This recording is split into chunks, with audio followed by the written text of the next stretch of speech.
Hello दोस्तों, आज हम एक्सप्लेन करने वाले हैं सीतारमन मूवी को, जो कि काफ़ी रोमांटिक और इमोशनल मूवी है। अगर आप भी ऐसी मूवी को पसंद करते हैं तो इस चैनल पे बने रहें और कहानी का आनंद उठाएं।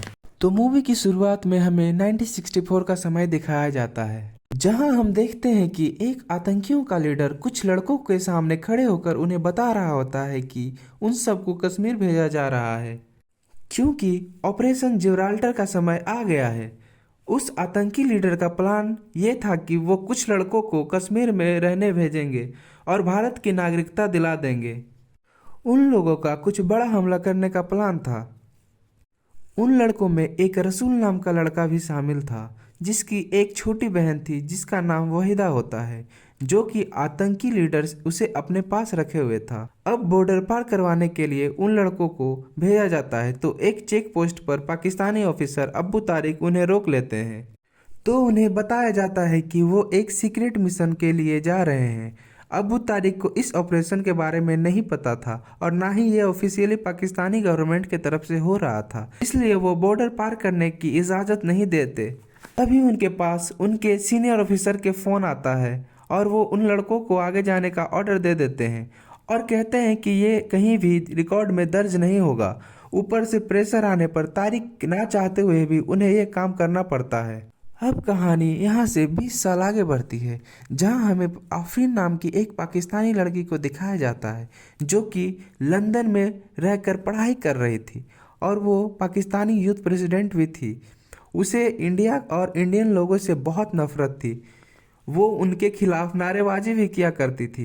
एक बार उसे एक गाड़ी दिखाई देती है जिसमें इंडियन फ्लैग लगा होता है, तो वो पाकिस्तान जिंदाबाद के नारे लगाते हुए उस गाड़ी में आग लगा डालती है। जिस गाड़ी में उसने आग लगाई थी वो कोई छोटा मोटा आदमी नहीं था। वो आफरीन के कॉलेज पहुंच जाता है और फिर आफरीन को उसके सामने लाया जाता है ताकि वो उससे माफ़ी मांगे। आफरीन के अंदर इंडिया को लेकर ना जाने किस बात की नफरत थी कि वो उस आदमी से सही से बात ना करती और ना ही माफ़ी मांगने को तैयार होती है। फिर वो आदमी कहता है कि अगर तुम्हें अपनी गलती का एहसास नहीं और ना ही माफ़ी मांग सकती हो तो तुम्हें गलती की भरपाई करनी होगी, यानी कि जो गाड़ी तुमने जलाई है उसके पैसे देने होंगे, जो कि है 10 लाख रुपए, वरना तुम जेल की हवा खाने को तैयार हो जाओ। आफरीन फिर भी नहीं पिघलती और माफ़ी मांगने के वजह पैसे देने को तैयार हो जाती है, पर उसके पास इतने पैसे नहीं होते, तो वो अपने दादाजी के पास जाने को सोचती है, जो कि पाकिस्तान में रहते थे।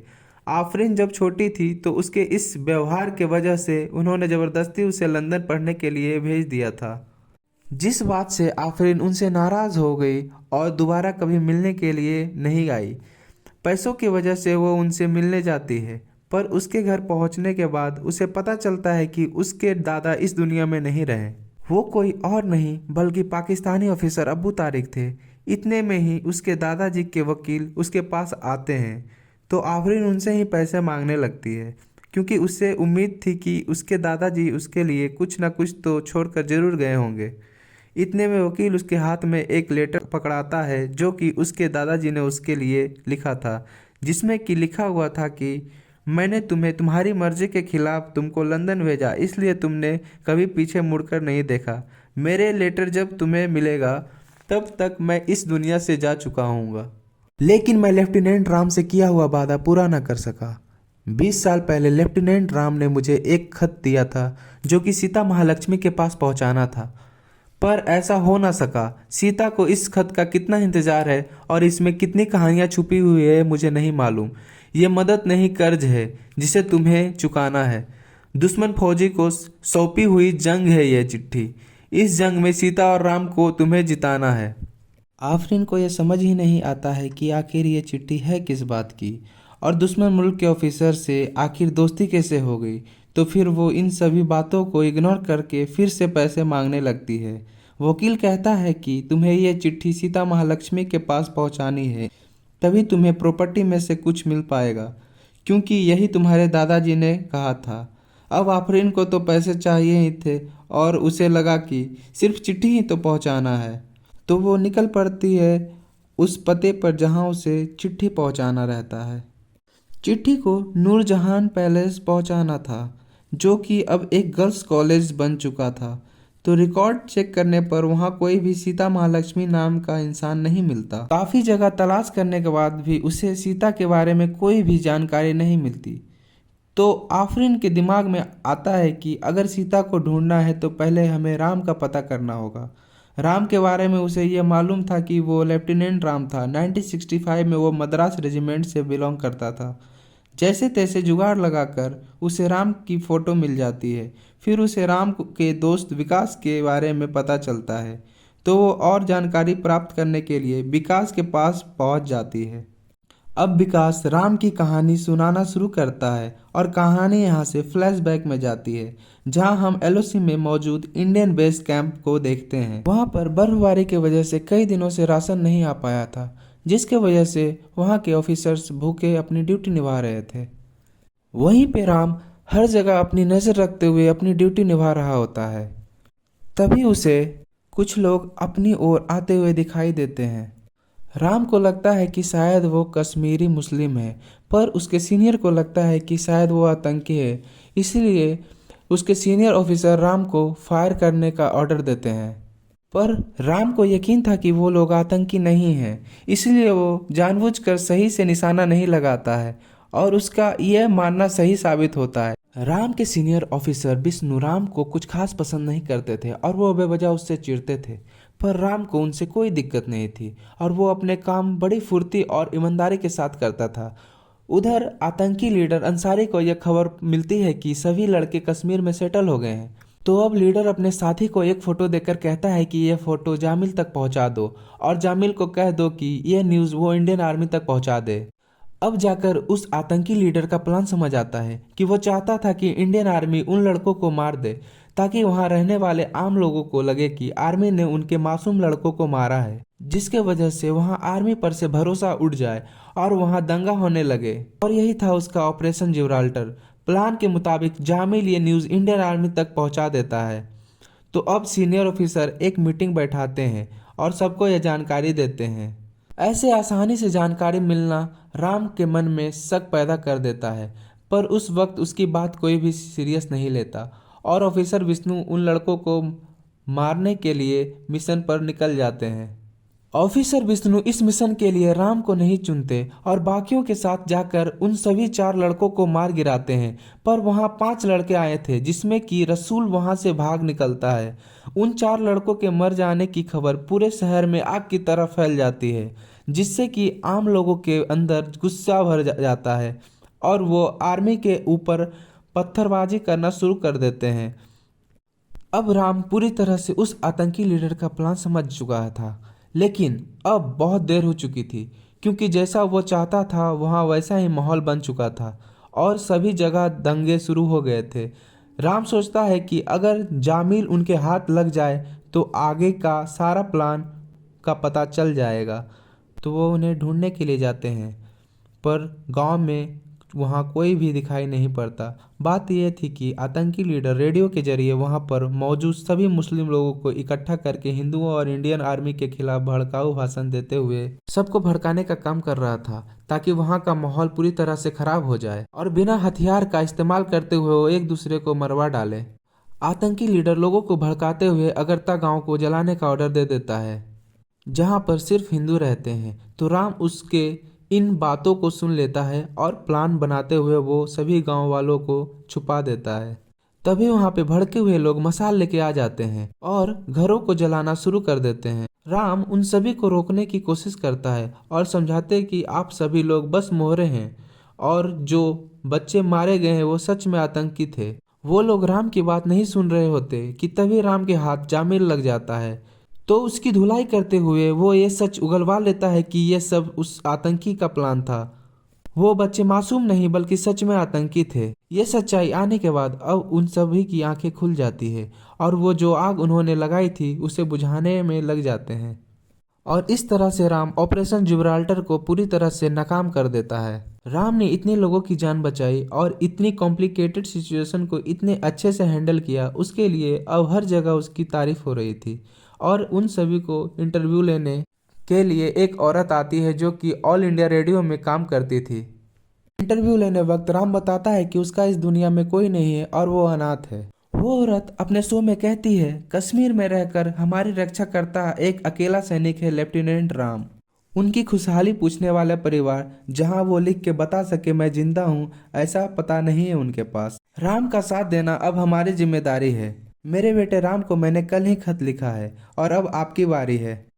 अब हम देखते हैं कि राम, जिसका कोई परिवार नहीं था, उसके लिए दो दो बोरे भर कर चिट्ठियां आती है, क्योंकि अब पूरा देश उसका परिवार बन चुका था। किसी ने उसे अपना भाई तो किसी ने उसे अपना बेटा बना लिया था।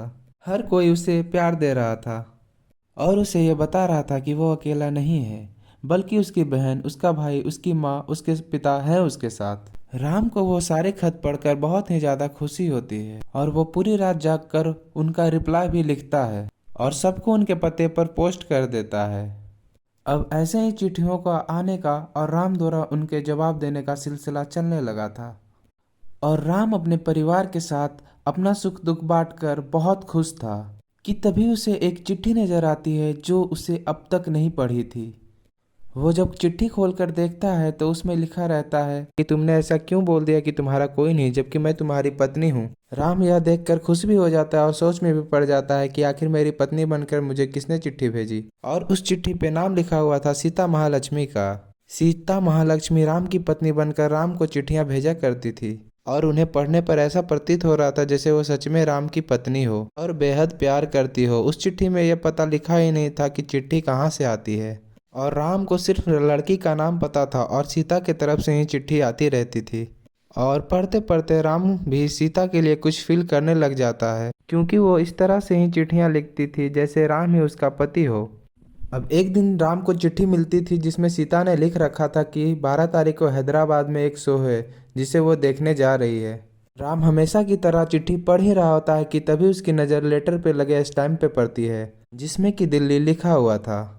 अब उसका दिमाग चलता है और वो अंदाजा लगा लेता है कि सीता जल्द ही दिल्ली से हैदराबाद जाने वाली है। तो वो चिट्ठी लेकर हैदराबाद के ट्रेन पे पहुंच जाता है और सीता को ढूंढने लगता है। काफी कोशिशों के बाद आखिरकार राम को सीता मिल ही जाती है, जिसे वो एक पल के लिए देखता ही रह जाता है क्योंकि वो अत्यधिक खूबसूरत थी। राम उसे लेटर पकड़ाते हुए कहता है कि ये आपके खत के लिखे हुए रिप्लाईज हैं, क्योंकि आपने कभी अपना पता दिया ही नहीं, इसलिए मैं इस खत को खुद ले आया। सीता जब पत्र पढ़ती है तो उसमें लिखा रहता है कि राम अपने दोस्त के यहाँ रुकने वाला है तो वो उससे मिलने आ सकती है। तो राम अपने मित्र दुर्जय के पास ठहरने चल जाता है जो कि रामलीला में काम करता था।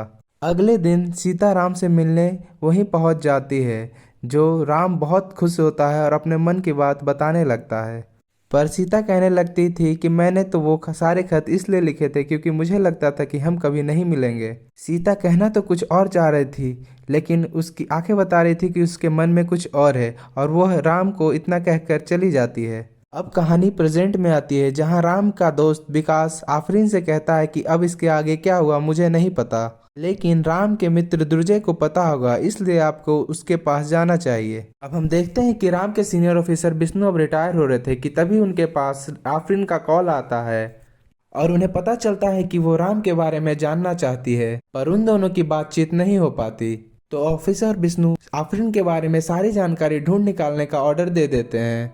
उनके चेहरे को देखकर ऐसा लगता है कि जैसे कि आफरीन को और राम के बारे में जानकारी मिल जाएगी तो गड़बड़ हो जाएगी। अब आफरीन दुर्जय के पास पहुंच जाती है और कहानी यहाँ से फिर से पीछे जाती है। अब हम देखते हैं कि राम उसी मैजिक शो में पहुंच जाता है जहां सीता जाने वाली थी।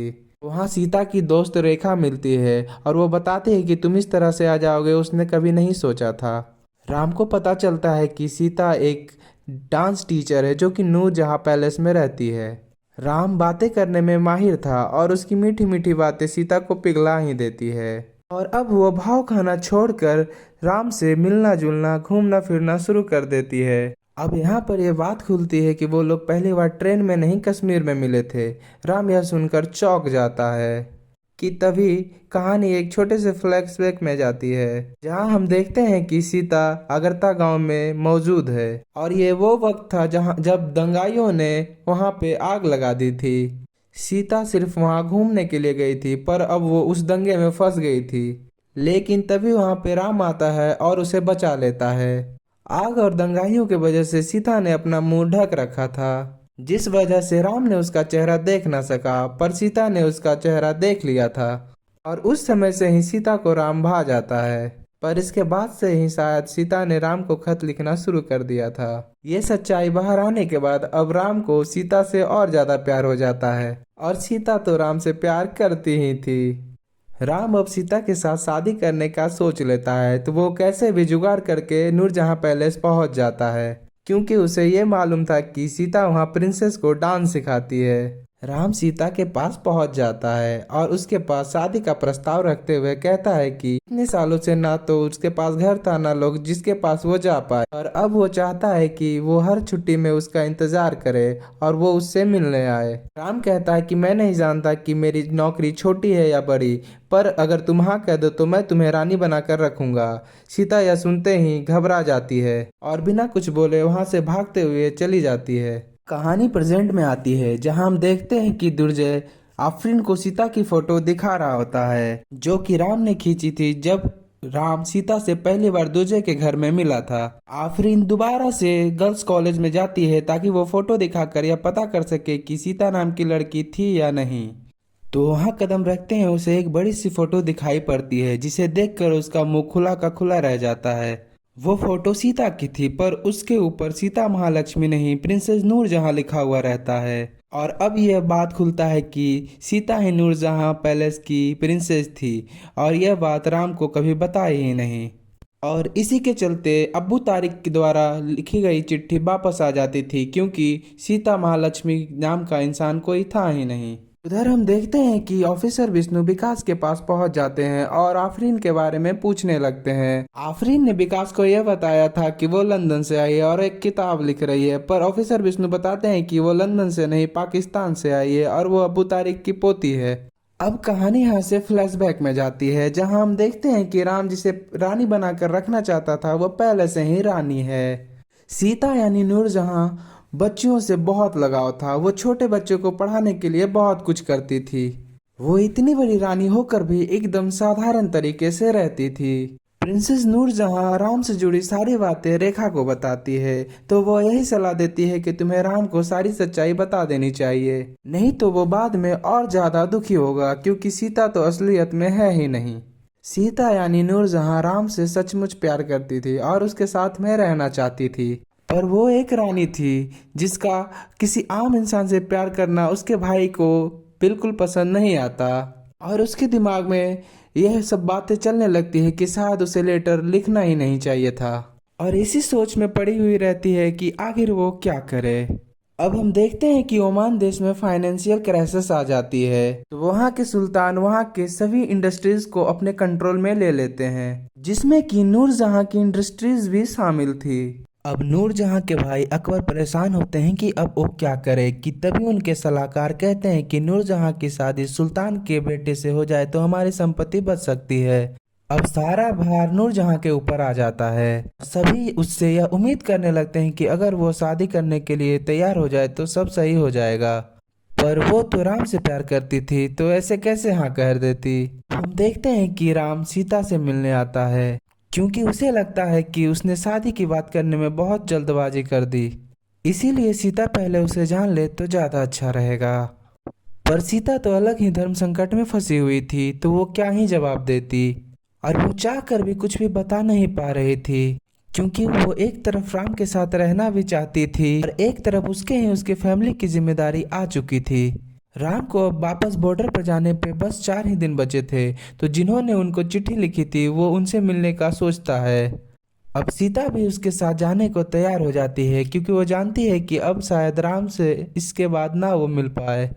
अब सारी फैमिली से मिलने के बाद सीता को राम बताता है कि कल मेरा ट्रेन है, तो मैं उम्मीद करता हूँ कि तुम मुझसे मिलने जरूर आओगी। सीता ने राम से मिलने का सोचा तो था, लेकिन उसी वक्त ओमान से कुछ लोग आ जाते हैं और बताते हैं कि ओमान के प्रिंस ने नूरजहां को पसंद कर लिया है। सीता वहीं फंसी रह जाती है और राम स्टेशन पे उसका इंतजार करता रह जाता है, और दोनों लोग आखिरी बार एक दूसरे से नहीं मिल पाते, जिस वजह से राम उससे बहुत नाराज हो जाता है। अब हम देखते हैं कि एक पत्रकार नूरजहां के पीछे लगा रहता था, तो उसने नूरजहां की काफी तस्वीर खींची थी, जब राम नूरजहां के साथ में था। अब उसे एक मजेदार स्टोरी मिल गई थी कि प्रिंसेस नूरजहान एक आम इंसान के प्यार में है, और यही खबर वो अखबार में छाप देते हैं। ये खबर आग की तरह पूरे शहर में फैल जाती है। तो ओमान वाली पार्टी अकबर से पूछता है कि क्या यह खबर सच है या झूठ है। अकबर जब नूरजहां से सवाल करता है तो वो किसी भी चीज की परवाह ना किए हुए वो सच बोल ही डालती है कि हाँ, वो राम से प्यार करती है और उसके बिना नहीं रह सकती। नूरजहां सारे बंधनों को तोड़कर सीता बनकर कश्मीर में राम से मिलने चली जाती है। और तब राम सीता को देखकर बेहद खुश होता है, क्योंकि उसने कभी उम्मीद ही नहीं की थी कि सीता ऐसे कभी उसके पास आ जाएगी। अब कहानी प्रेजेंट में आती है, जहां हम देखते हैं कि आफरीन नूरजहां की दोस्त रेखा के पास पहुंच गई थी, और वहां उसे पता चलता है कि प्रिंसेस नूरजहां अब लंदन में है। आफरीन जब फोन मिलाती है तो उसे पता चलता है कि वो अभी कश्मीर गई है, और इस समय हर साल वो वहीं जाती है। अब आफरीन उनसे मिलने के लिए रवाना हो जाती है, पर वहां पहुंचते ही आर्मी ऑफिसर उसे अरेस्ट कर लेते हैं, क्योंकि ऑफिसर विष्णु ने ऑर्डर दे रखे थे कि आफरीन कहीं भी मिले तो उसे गिरफ्तार कर लिया जाए। अब वहां पे आर्मी ऑफिसर आफरीन से सवाल करने लग जाते हैं कि देशद्रोही राम जिसके वजह से हमारे 32 जवान मारे गए, उसके बारे में तुम क्यों जानना चाहती हो। आफरीन को यह समझ ही नहीं आ रहा था कि अभी तक जिसके बारे में अच्छा अच्छा सुनते आ रही थी वो अचानक से देशद्रोही कैसे बन गया।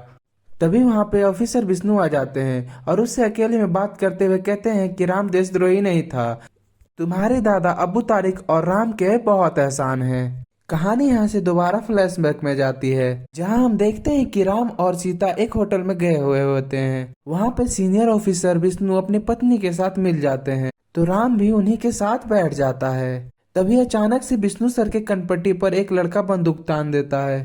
वो लड़का और रसूल होता है, जो कि इतने दिनों से ताक लगाए हुए था बदला लेने के लिए। राम की होशियारी से वो रसूल को पकड़ने में कामयाब हो जाते हैं, और फिर गुड कॉप बैड कॉप का गेम खेलकर विष्णु रसूल के सामने बुरा ऑफिसर बन जाता है, और राम रसूल का हमदर्द बन जाता है, ताकि रसूल उस पर भरोसा करके हर बात बता दे। राम उसे एक फोटो दिखाता है जिसमें आतंकी लीडर अंसारी बाकी सब बच्चों के साथ बैठा हुआ था, और उसके गोद में बाहिदा थी जो कि रसूल की बहन थी। राम उसे इमोशनल करके अंसारी का पता निकलवा लेता है। अब एक मीटिंग बैठाई जाती है जिसमें कि आतंकी अंसारी को मारने का प्लान किया जाता है, जहां सीनियर ऑफिसर बताते हैं कि इस मिशन में जो लोग भी जाएंगे उसका वापस आना कंफर्म नहीं है। ऐसा मिशन होगा जो हमारे रिकॉर्ड्स में नहीं होगा। अगर हमारे यहाँ कोई आतंकी पकड़ा जाता है तो हम उसे अच्छे से रखते हैं, लेकिन आप वहाँ पकड़े जाओगे तो आपको दिन रात टॉर्चर किया जाएगा। मिशन के लिए चुने गए सभी ऑफिसर इन सभी बातों की फिक्र ना करते हुए उस मिशन पे जाने को तैयार हो जाते हैं। वैसे तो इस मिशन के बारे में बताने के लिए किसी को भी बताना अलाउ नहीं होता, पर राम सीता को जाके बता देता है, क्योंकि वो जानता था कि यह मिशन इतना खतरनाक है कि कुछ भी हो सकता है। और ये सुनकर सीता बहुत डर जाती है, पर उसके मन में यही रहता है कि राम सही सलामत वापस आ ही जाएगा। अब राम और विष्णु सभी साथियों के साथ बॉर्डर क्रॉस करके उसके ठिकाने पे पहुंच जाते हैं और उनके चमचों को मारना शुरू कर देते हैं। इतने में राम के हाथों अंसारी लग जाता है और उसके खोपड़ी में गोली मारते हुए जिस जन्नत का वो सपना देखता था उस जन्नत पे वो उसे पहुंचा देता है। वहीं पे कुरान रखी हुई थी। राम अंसारी के सीने पे कुरान रखकर कहता है कि शायद तुम इसका सही मतलब अगले जन्म में समझ पाओगे। अब मिशन कंप्लीट होने के बाद सभी लोग वहां से जाने लगते हैं कि तभी राम को एक छोटी बच्ची की रोने की आवाज सुनाई पड़ती है। उस घर में आग लग चुकी थी और आवाज वहीं से आ रही थी, तो राम जल्दी से अंदर जाता है और उस बच्ची को बचा के बाहर आता है कि जो कि वाहिदा होती है। विष्णु भी राम के पीछे पीछे आ गया था कि तभी वहां पे पाकिस्तानी ऑफिसर अबू तारिक आ जाते हैं और उन दोनों को गिरफ्तार कर लेते हैं। अब वहां पे उन दोनों को टॉर्चर करना शुरू कर दिया जाता है, और फिर वहां पे अबू तारिक आते हैं और कहते हैं कि अगर तुम उस बच्ची को बचाने की कोशिश नहीं करते तो शायद तुम्हारा मिशन सक्सेसफुल हो जाता और तुम अपने देश में होते। अबू तारिक उन ऑफिसर से थोड़ा अलग थे, वो सच्चाई के मार्ग पे चलते थे और किसी के साथ गलत होते नहीं देख सकते थे। अबू तारिक उन्हें खाना खिलाते हैं और कपड़े भी पहनने को देते हैं। उधर इतने दिनों से नहीं वापस लौटते हैं तो सीनियर ऑफिसर विष्णु की पत्नी उनसे सवाल जवाब करने लगती है कि वो कहाँ गए हैं, इतने दिनों से क्यों नहीं आए हैं। ऑफिसर उन्हें कुछ भी नहीं बताते और कहते हैं कि दोनों अपने मर्जी से इस देश को छोड़ के चले गए हैं। अबू तारिक राम के पास आते हैं, अखबार पकड़ाते हुए कहते हैं कि अब तुम लोग अपने ही मुल्क में डिजर्टेड सोल्जर घोषित कर दिए गए हो, यानी कि तुमने गुमनाम बलिदान दिया है। सीता प्रिंसेस नूरजहां थी तो वो अपने पावर का इस्तेमाल करते हुए राष्ट्रपति से लेकर प्रधानमंत्री तक पहुंचा देती है, ताकि वो राम के बारे में पता कर सके कि वो कहाँ है। वो सीनियर ऑफिसर के पास जाती है और उनके पैर पकड़ते हुए कहती है कि मैं प्रिंसेस नूरजहां नहीं बल्कि राम की पत्नी सीता हूँ। सीनियर ऑफिसर उसके दर्द को समझते हुए बता देते हैं कि हम लोग अपने मिशन में कामयाब हो गए, लेकिन राम को पाकिस्तानी ऑफिसर ने कैप्चर कर लिया है। अब हम देखते हैं कि इंडियन एम्बेसी से एक ऑफिसर पाकिस्तानी ऑफिसर से मिलते हैं और ये प्रस्ताव रखते हैं कि आपका एक ऑफिसर हमारे पास है तो उसके बदले हमारे दोनों जवान को बलि कर दो। ये डील पाकिस्तानी ऑफिसर को पसंद आ जाती है और वो अपने प्रेसिडेंट से बात करने को तैयार हो जाता है। ये सब हो पाया था अबू तारिक के वजह से, क्योंकि वो चाहते थे कि वो दोनों अपने मुल्क वापस चले जाएं। सीनियर ऑफिसर अबू तारिक को बताता है कि हम दोनों को नहीं सिर्फ एक को ही छोड़ सकते हैं। वहाँ राम और विष्णु दोनों खुश थे कि वो वापस जा रहे हैं, पर जब खबर मिलती है कि अब दोनों में से एक जाएंगे तो माहौल काफी पेचीदा हो जाता है। और विष्णु सर वहाँ रह रह कर दिमागी तौर पर इतने ज्यादा फ्रस्ट्रेट हो चुके थे कि वो इन सब के लिए राम को ही जिम्मेदार ठहराने लग जाते हैं। अब कहानी प्रेजेंट में आती है, जहाँ विष्णु सर बताते हैं कि राम ने मुझे जाने को कहा और फिर मैं यहाँ आ गया। मैं यहाँ आने के लिए इतना बेसब्र था कि मैं उसे पीछे छोड़ आया और आज भी राम पाकिस्तानी फौज के कैद में है। उसी साल पाकिस्तानी आर्मी को हमारे 12 बेस कैंप के बारे में पता चला तो उन्होंने बमबारी कर दिया और हमारे 32 जवान मारे गए। हमारे इंटेलिजेंस ब्यूरो ने पता लगाया तो पता चला कि राम ने इन्फॉर्मेशन लीक करी थी, पर मुझे पता है कि राम ऐसा कभी नहीं कर सकता। अब ऑफिसर विष्णु कहते हैं कि वहाँ राम सजा काट रहा और मैं यहाँ नर्क में जी रहा हूँ, उसकी वजह तुम हो, क्योंकि जिस बच्ची को राम ने बचाया था वो तुम ही हो। ये बात सुनकर आफरीन एकदम शॉक हो जाती है और यहाँ पता चलता है कि जिस बच्ची को राम ने बचाई थी उसे अबू तारिक ने गोद ले ली और बहिदा ही आफरीन है। आफरीन को दादाजी के खत में वो लिखी बात याद आती है कि इस खत को पहुंचाना सीता तक तुम्हारा कर्ज है जिसे तुम्हें ही चुकाना है। और अब जाके उसे समझ आता है वो इन सब चीजों से कैसे जुड़ी हुई है। आज अगर वो जिंदा है तो सिर्फ राम की वजह से। अब हम देखते हैं कि सीता कश्मीर में होती है और वो वहाँ हर साल आती थी, क्योंकि राम से जुड़ी सभी यादें वहीं से थी और वो वहाँ आकर अपने यादों को ताजा करती थी। सीता आज भी राम का इंतजार कर रही थी और उसके लिए ही जी रही थी। आफरीन को पकड़ लिया गया था, पर बालाजी खत लेके सीता के पास पहुंच जाता है और बालाजी सीता को खत देता है। खत में लिखा हुआ था कि हमारी चांद जैसी परी कथा का आखिरी पन्ना है ये खत मिलने में तुम्हें जरा देर हो गई है। तुम नाराज होगी, लेकिन तुम्हारी नाराजगी देखना मेरी किस्मत में नहीं है। दुनिया मेरे बारे में न जाने क्या क्या बोल रही होगी, लेकिन तुम अपने यकीन पे यकीन रखना कि मैं देशद्रोही नहीं हूँ।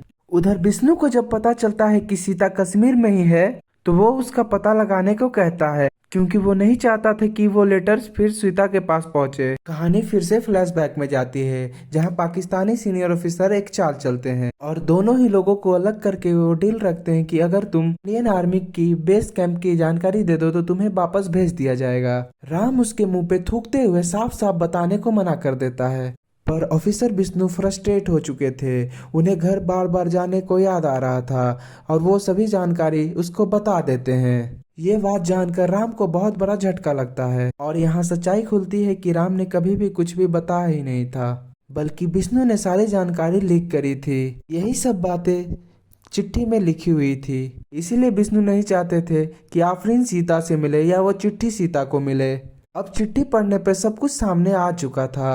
ऑफिसर विष्णु ने जो किया था शायद वो इसीलिए वापस आकर भी घुट घुट के जी रहे थे और उनका जीना नरक में जीना जैसा लग रहा था। राम ने यह खत तब लिखा था जब उसको फांसी होने वाली थी और वो लिखकर अबू तारिक को दे दिया था ताकि वो सीता तक खत को पहुंचा दे। और अब वहाँ यह पता चलता है कि राम अब जिंदा नहीं है, उसे उसी समय मार दिया गया था। सीता को खत में एक पेपर की कटिंग मिलती है जिसमें कि उसकी ही खबर छपी हुई थी और यहाँ सीता को पता चलता है कि उस खत को लिखते समय राम को पता चल गया था कि वो प्रिंसेस नूरजहां थी। अब हम देखते हैं कि ऑफिसर विष्णु ने खुदकुशी कर ली होती है, क्योंकि उस चिट्ठी के जरिए यह बात सामने आ चुकी थी कि राम निर्दोष था और गलत ऑफिसर विष्णु ने किया था। उन्हें इस बात का पछतावा भी था, शायद इसीलिए उन्होंने अपनी जान ले ली। अब आफरीन सीता से मिलती है और उसे गले से लगा लेती है और उसे भी पता चलता है कि राम अब जिंदा नहीं है। अब हम देखते हैं कि राम के ऊपर से देशद्रोही का दाग हट जाता है। अब उसे पूरे सम्मान के साथ सम्मानित किया जाता है और यह मूवी यहीं पे खत्म हो जाती है। Thank you so much for watching my channel and thank you guys. जय श्री राम। Thank you.